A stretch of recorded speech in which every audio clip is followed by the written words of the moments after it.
Good morning बच्चों।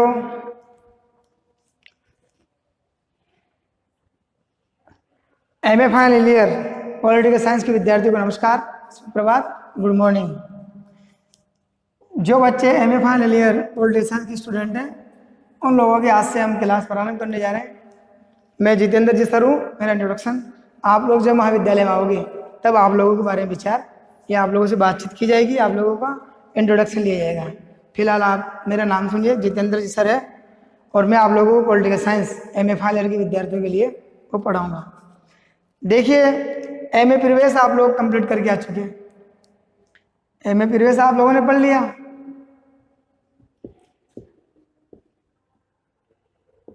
MA प्रवेश आप लोग कंप्लीट करके आ चुके हैं और एमए प्रवेश के अंतर्गत आप लोगों के 4 पेपर थे कंपलसरी थे, चारों पेपर, और उन चारों पेपरों को आप लोग क्लियर कर चुके हो। अब एमए फाइनल के अंतर्गत भी फिर से आप लोगों के यही प्रक्रिया चलेगी, यानी कि अब हो जाएंगे आप लोगों के 5 पेपर।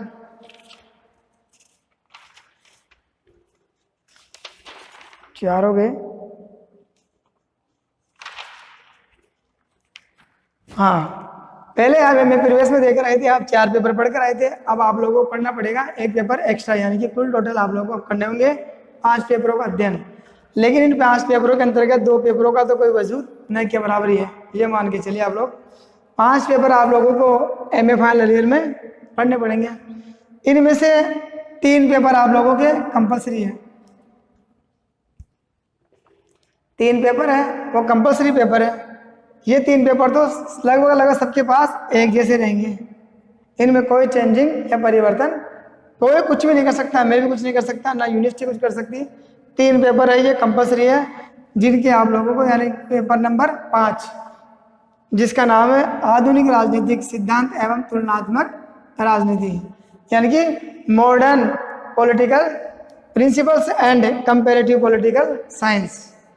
आप लोगों का 5वां पेपर है जिसका हिंदी में नामकरण है आधुनिक राजनीतिक सिद्धांत एवं तुलनात्मक राजनीति, यानी कि इंग्लिश में यदि मैं बात करता हूँ उसका नाम है modern political principles and theory and comparative political science, यानी कि तुलनात्मक राजनीति, कंपैरेटिव पॉलिटिकल एंड तुलनात्मक राजनीति। ये आप लोगों का 5वां पेपर है। ये आप लोग 4 पेपर जो देख रहे थे एमए प्रवेश में वो कंप्लीट हो गया और ये 5वां नंबर का पेपर आप लोगों का। अब इसमें काउंटिंग 1 नंबर से नहीं होगी, नंबर 5 ही चलेगा। 5वें नंबर का पेपर आप लोगों का आधुनिक राजनीतिक सिद्धांत एवं तुलनात्मक राजनीति। फिर आ जाइए आप लोगों का पेपर नंबर 6 जिसका नाम है भारतीय शासन एवं राजनीति। भारतीय शासन एवं राजनीति, Indian political system and politics, Indian political system and politics, यानी कि भारतीय शासन एवं राजनीति।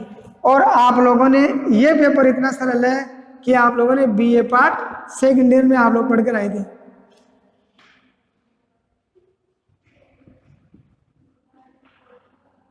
बीए पार्ट सेकंड ईयर में आप लोग पढ़कर आए थे। अगर आप लोगों को थोड़ा सा याद हो तो ये वाला भारतीय शासन एवं राजनीति, केवल और केवल इसका जो रूप है थोड़ा सा बढ़ा दिया गया है, क्योंकि उस समय आप लोग बीए सेकंड ईयर में थे इसलिए थोड़ा छोटा था, और अब आप एमए फाइनल के स्टूडेंट हो चुके हो, यानी कि पीजी के स्टूडेंट हो आप, तो इसलिए थोड़ा सा इसका लेवल ऊंचा हो गया, यानी कि इसको थोड़ा बढ़ा दिया गया। ये ध्यान रखना। बाकी सारी बातें 90% सेकंड ईयर वाली है। सेकंड ईयर वाले स्टूडेंटों में जब आप सेकंड ईयर में पढ़े थे ना, एग्जैक्टली वो बातें पूरी आएगी। और इस पेपर को आप लोगों को अच्छी तरीके से तैयार करना, प्रिपेयर करना है। तो केवल मेरी आप लोगों को एक बात मान लेना कि आप लोग रोज न्यूज़पेपर को बहुत अच्छी तरह पढ़ा करो। पहली शर्त इस पेपर को याद करने की वही है कि आप लोगों को न्यूज़पेपर को इतना अच्छी तरह से पढ़ना है, ये पेपर आप लोगों का अपने आप क्लियर होता जाएगा।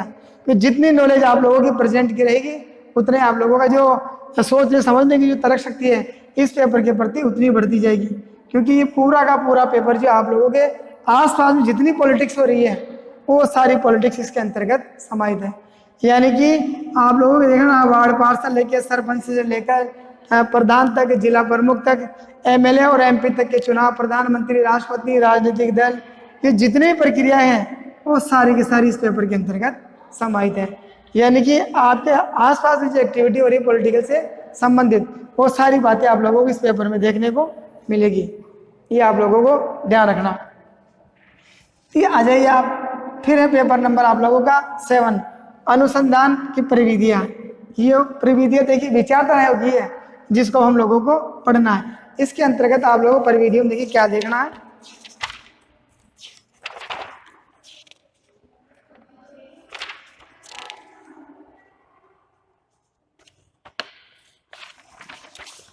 देखिए अनुसंधान के इसके अंतर्गत आप लोगों को देखना है राजनीति विज्ञान में शोध की आवश्यकता और स्वरूप, यानी राजनीति विज्ञान को शोध की आवश्यकता क्यों पड़ी, जो रिसर्च होता है वो राजनीति विज्ञान में क्यों आवश्यकता पड़ी, उसके बारे में हमें अध्ययन करना है। अनुसंधान के प्रकार, कितने प्रकार के अनुसंधान राजनीति विज्ञान के अंतर्गत हो सकते हैं, उन प्रकारों को पढ़ना। आदर्श अनुभव परक, व्यवहारवादी विश्लेषण, अनुशासनात्मक अनुसंधान, वैज्ञानिक पद्धति, अध्ययन के विभिन्न प्रकार, पैनल्स, केस, क्षेत्रीय। इसके बाद में आप लोग पढ़ना शोध समस्या का निरूपण, शोध का प्रारूप, प्रायोगिक शोध का प्रारूप, संकल्पना और परिकल्पना, समग्र का चुनाव, आंकड़ों के स्रोत, प्राथमिक और द्वितीयक, निर्देशक, आंकड़ों के संकलन तकनीक, पर्यवेक्षण, प्रश्नावली और अनुसूची। फिर गए भाग में गुण स्थान की आवश्यकता, संकेतीकरण में सारणीकरण, आंकड़ा विश्लेषण, प्रतिवेदन, लेखन, राजनीति शास्त्र में सिद्धांत और निर्माण। ये हम लोगों को इसमें पढ़ना है। जो ये वाला आप लोगों का है अनुसंधान प्रविधियां, यानी कि जो तकनीकी से संबंधित जो बात है वो हमें इस वाले 7वें पेपर में, पेपर नंबर 7। अब ये देखिए, ये तो हो गया आप लोगों के तीनों पेपर कंपलसरी। ये तीनों पेपर तो आप लोगों को कंपलसरी, यानी कि सभी स्टूडेंटों के पास रहेंगे तीनों पेपर। अब इसके अंतर्गत होता क्या है कि 2 पेपर आप लोगों को ऑप्शनल में लेने होते हैं और बहुत सारे ऑप्शनल होते हैं। उन ऑप्शनों में से आप लोगों को 2 पेपर और लेने होते हैं। वो भी मैं आप लोगों को थोड़ा सामान्य जानकारी बता देता हूं।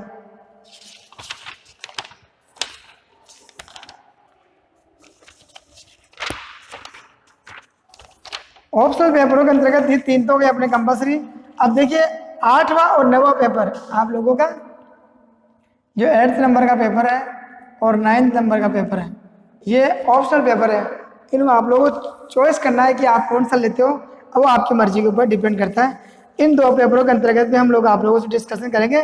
जब आप यहाँ आ जाओगे उसके बारे में बताएंगे कौन सा स्टूडेंट कौन सा पेपर चॉइस करना चाहता है। और आप सिलेबस देख लेना, उनमें से आप लोगों को जो लगे। अपन यहाँ पर पढ़ाएंगे तो यूनानी राजनीति विचारक, यूनानी वाला पढ़ाएंगे, यूनानी राजनीतिक विचारक ये पढ़ाएंगे। 8वां नंबर का तो ये पढ़ाएंगे जिसमें केवल प्लेटो और अरस्तु है। ये पेपर हम पढ़ाएंगे 8 नंबर पर, और 9 नंबर पर कॉलेज की तरफ से पढ़ाया जाएगा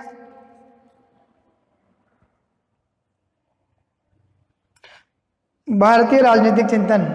भारतीय राजनीतिक चिंतन आधुनिक वाला ले लो। लेकिन इन पेपरों का डिस्कशन करेंगे जब आप आओगे, तभी इसके ऊपर बातचीत हो पाएगी। आप कौन सा पेपर लेते हो वो आपके मूड के ऊपर डिपेंड करता है। अब देखिए आप लोग, हम बात करते हैं इन 3 पेपरों में। 3 पेपरों में जो आप लोगों का जो पहला पेपर है, आधुनिक राजनीतिक सिद्धांत एवं तुलनात्मक राजनीति, modern political principles and comparative politicals. इस पेपर के अंतर्गत हम लोगों को जो चीज़ें पढ़ने को मिलेगी, इस पेपर का सिलेबस, फर्स्ट पेपर का ये वाला सिलेबस है।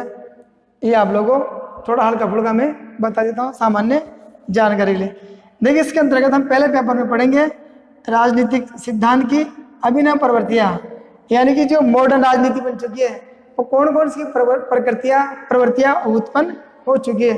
यानी कि राजनीति का सरलीकरण जो रूप था वो पूरा ही बदल चुका है। अब तो राजा महाराजा का शासन पहले चलता था, वो परंपरागत था, वो बातें खत्म हो चुकी है। अब जो नवीन प्रवृत्तियां उदय हुआ, इलेक्शन वगैरह होते हैं, ये होते हैं, सत्ता संचालन, सरकारों के अलग अलग रूप होते हैं, किस प्रकार सत्ता का संचालन किया जाता है, उनके बारे में हम लोग डिस्कशन करेंगे। फिर आ जाइए परंपरागत से आधुनिक की ओर, यानी कि प्राचीन समय में किस प्रकार की पॉलिटिकल सिस्टम चलती थी, यानी कि राजनीति का उदय किस प्रकार से हुआ, उसके बारे में बताएंगे। परंपरागत, अगर आप लोगों ने हल्का सा थोड़ा सा पढ़ा हो तो याद करो BA फर्स्ट ईयर, आप MA के स्टूडेंट हो, BA फर्स्ट ईयर की किताब देखो, आपका पेपर था राजनीति विज्ञान के मूल आधार। उस राजनीति विज्ञान के मूलाधार वाले में ये बात बताई गई थी, परंपरागत और आधुनिक। इसलिए आप लोग हो सकता है भूल गए हो, अगर याद है किसी को तो अब आप लोगों को यहाँ से पढ़ना है, परंपरागत से और आधुनिक तैयारी की। राजनीति विज्ञान प्राचीन समय में किस प्रकार से की थी, राजा महाराजाओं का शासन था, और वर्तमान के अंतर्गत आधुनिक राजनीति पूरा सिस्टम बदल गया।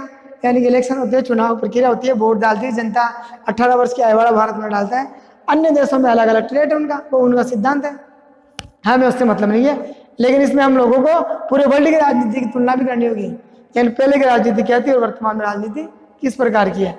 फिर आ जाए राजनीतिक सिद्धांत, यानी राजनीतिक सिद्धांत होता है व्यवहारवाद।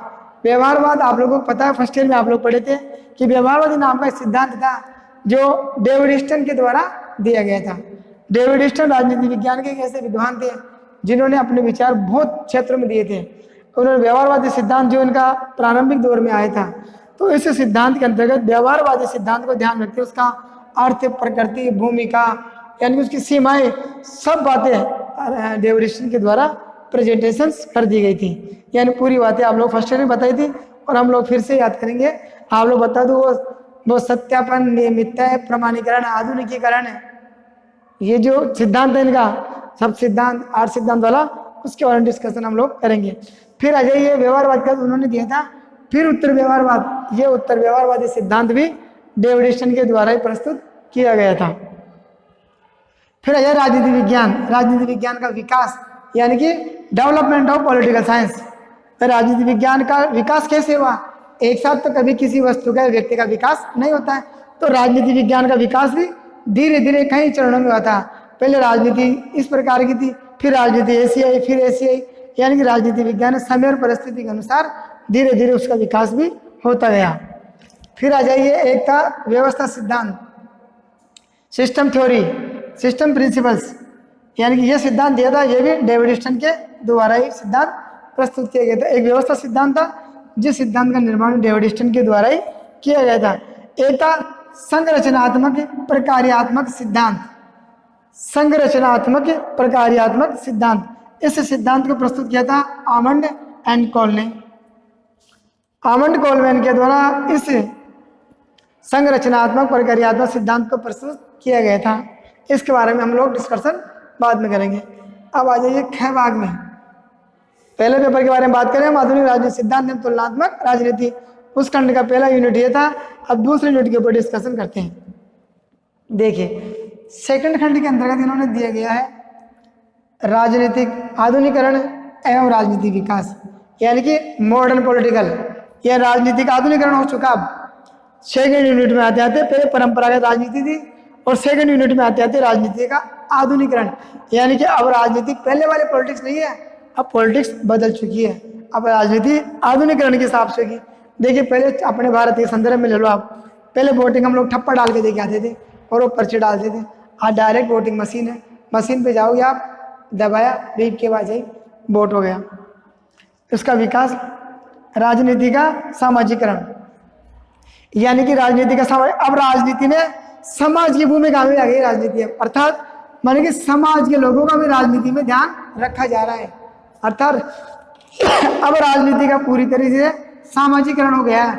अर्थात अब वर्तमान देखो आप, पॉलिटिकल पार्टियां जिस किसी व्यक्ति को टिकट भी देती है तो उसका सामाजिक बैकग्राउंड जरूर देखती है। इस व्यक्ति का समाज में कितनी पकड़ है, कितना ये व्यक्ति समाज में काम कर रहा है, समाज में इसकी योग्यता, काबिलियत कितनी है, उन चीज़ों का ध्यान रखकर भी उनको टिकट वितरण, यानी कि कहना है कि राजनीति का पूरी तरीके से सामाजिकरण हो गया है। यानी समाजों को देखकर अब राजनीति की जा रही है। अब राजनीतिक संस्कृति, यानी कि राजनीति में पूरी तरीके से संस्कृति भी समाहित हो गई है। अर्थात आप देखा करो, अब जब कभी कोई भी नेता जिस क्षेत्र में जाता है उस क्षेत्र के लोगों की संस्कृति का विशेष ध्यान रखता है और वह उसी आधार पर अपने प्रचार प्रसार करने का प्रयास करता है। जैसे आप लोग नरेंद्र मोदी जी को ले लीजिए, ये जब भी जिस राज्य के अंतर्गत जाते हैं उस राज्य में उस राज्य की संस्कृति के बारे में जरूर बात करते हैं। नोटिस कर लेना आप लोग, राजस्थान आएंगे तो राजस्थान के कल्चर के बारे में बात करके जाएंगे। अपने यहाँ का चूरमा बाटी या बाजरे की रोटी इसकी, या सरसों का साग, इसकी बात देखा और आप हवस से करेंगे। महाराणा प्रताप की बात जरूर करके जाएंगे, वीरों की भूमि है। तो ये होती है राजनीति, यानी कि राजनीति का पूरी तरीके से संस्कृतिकरण भी कर दिया गया, अर्थात राजनीति का संस्कृतिकरण हो गया। समूह सिद्धांत यानी कि समूह के अंतर्गत जो व्यवस्था की गई है उसके बारे में वर्णन भी किया गया है। अब आ जाइए गय भाग। एक है वितरणात्मक उपागम। इस उपागम को प्रेजेंटेशन किया गया था लासवेल के द्वारा। लासवेल ने दिया था न्याय का सिद्धांत था ये एक प्रकार से। न्याय का जो वितरण होता है उस वितरणात्मक उपागम का जो सिद्धांत है वो लासवेल के द्वारा प्रेजेंटेशन किया गया था। अब आ जाइए गय भाग। गय भाग के अंतर्गत पहला पेपर चल रहा है अपना, ये ध्यान रखना अभी तक। इसके अंतर्गत देखिए समय के साथ देखिए पहले परंपरागत राजनीति थी, सेकंड यूनिट में आते ये आधुनिकरण हो गया। अब देखिए आप लोकतंत्र एवं निरंकुश तंत्र। ये कहता है कि जिस राज्य के अंतर्गत जनता के द्वारा चुने गए सरकारों का गठन होता है तो वहां लोकतंत्र की स्थापना होती है। जैसे फॉर एग्जाम्पल के लिए भारत में, चाहे डायरेक्ट हो या इनडायरेक्ट हो, अमेरिका में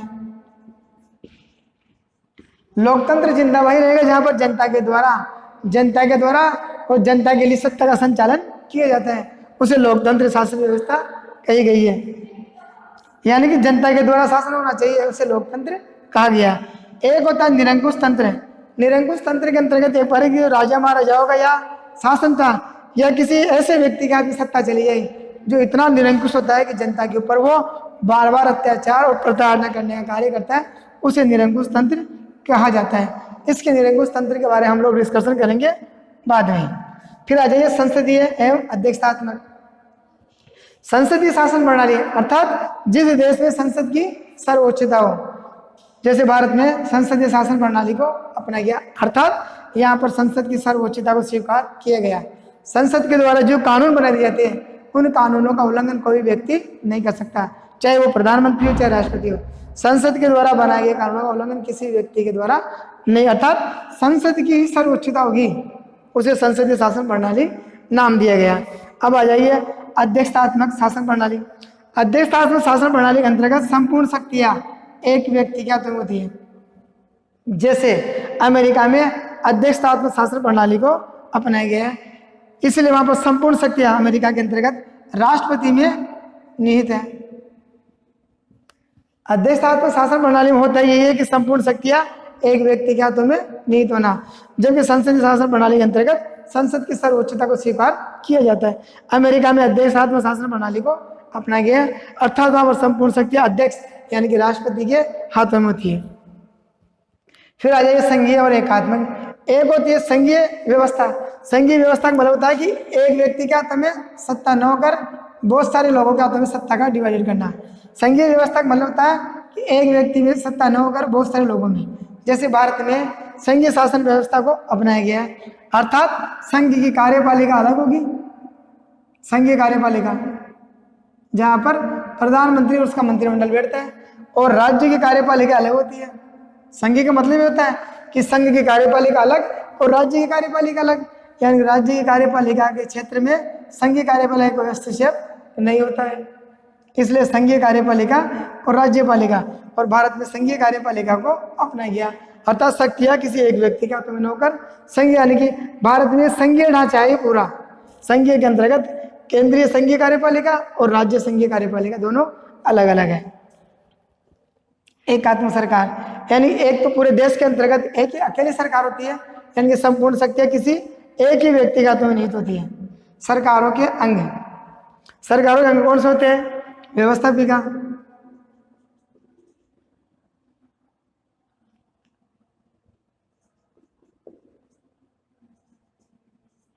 कार्यपालिका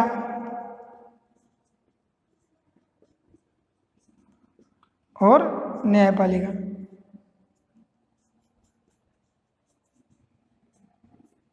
सरकारों के 3 अंग होते हैं, ये देखिए व्यवस्थापिका, कार्यपालिका और न्यायपालिका। इन्हीं से सरकारें अपना कार्यों का संचालन करती है। फिर आ जाइए आप दलीय व्यवस्था। दलीय व्यवस्था क्या होती है कि कुछ लोगों का या कुछ लोगों के द्वारा एक संगठन बनाया जाता है जिसे राजनीतिक दल का नाम दिया गया। और इस दलीय व्यवस्था में क्या एक दलीय व्यवस्था होती है। चीन में साम्यवादी दल अकेला, ब्रिटेन में 2 दल है, conservative party, labour party, America में 2 दल है, और भारत में बहुदलीय व्यवस्था है। यहाँ पर दलों की संख्या इतनी ज़्यादा है कि राष्ट्रीय दल अलग है, क्षेत्रीय दल अलग है, लेकिन कई देशों में 2 दलीय व्यवस्था है, कुछ देशों में 1 दलीय व्यवस्था है, और कई देशों में 1 से अधिक दल है, और कई भारत जैसे देशों में बहुदलीय शासन व्यवस्था की स्थापना की गई है। दबाव समूह क्या होता है कि बहुत सारे लोगों का एक संगठन होता है। ये दबाव समूह डायरेक्ट इलेक्शन में भाग नहीं लेते ही है, इनको सरकार से कोई लेना देना नहीं है। दबाव समूह बहुत सारे लोगों का एक संगठन होता है, और ये अपना संगठन बनाकर सरकार के ऊपर दबाव डालते हैं और अपने कामों को करवा लेते हैं। ये सरकार के ऊपर इतना दबाव डालते हैं, सरकार इनके दबाव में आती है, और जो ये काम चाहते हैं सरकार में न रहकर भी, यानी सरकार के बाहर से रहकर उनको समर्थन देकर ये अपना काम निकलाते रहते हैं। इन्हें किसी प्रकार की कोई दिक्कतों का सामना नहीं करना पड़ता है। इसलिए दबाव समूह की भूमिका भी राजनीति में बढ़ गई है। अब एक होता है जनमत।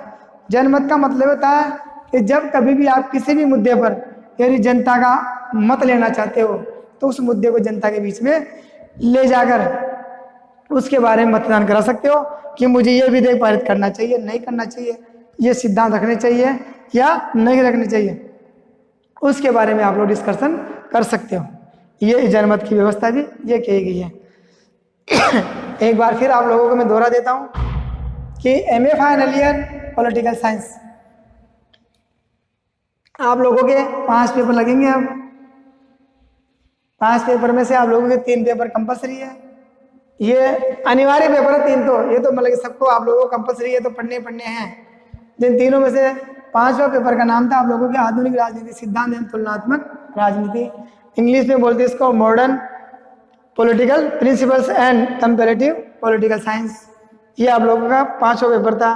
6ठा पेपर आप लोगों का था भारतीय शासन एवं राजनीति, Indian political system and politics. ये 6ठा पेपर, इसके बारे में डिस्कशन अपन लोग कल करेंगे। और 7वां पेपर आप लोगों को अनुसंधान की प्रविधियाँ, जो भी ये विचार रहते ना उन सब के बारे में डिस्कशन हम लोग करेंगे, जो संचार साधन वगैरह होते हैं उनसे संबंधित। पहला पेपर आप लोगों का था आधुनिक राजनीतिक सिद्धांत एवं तुलनात्मक राजनीति, जिसके अंतर्गत आप लोगों को पढ़ना था राजनीतिक सिद्धांत की अभिनव प्रवृत्तियां परंपरागत से आधुनिकता की ओर, राजनीतिक सिद्धांत व्यवहार का अर्थ, प्रकृति, भूमिका और सीमाएं, उत्तर व्यवहार व राजनीति विज्ञान का विकास, व्यवस्था सिद्धांत डेविड ह्यूस्टन का है, संरचनात्मक प्रकार्यात्मक सिद्धांत आमंडन कोलमेल का है, राजनीतिक आधुनिकरण एवं राजनीतिक विकास, राजनीतिक सामाजिकरण, राजनीतिक संस्कृति, समूह सिद्धांत और वितरणात्मक उपागम लासवेल का। फिर लास्ट का यूनिट आप लोगों का लोकतंत्र एवं निरंकुश तंत्र, संसदीय अध्यक्षतात्मक शासन प्रणाली, संघीय एकात्मक सरकारों के अंग और उनके कार्य, दलीय व्यवस्था, दबाव समूह एवं जनमत। ये था आप लोगों का 5वें पेपर का सिलेबस।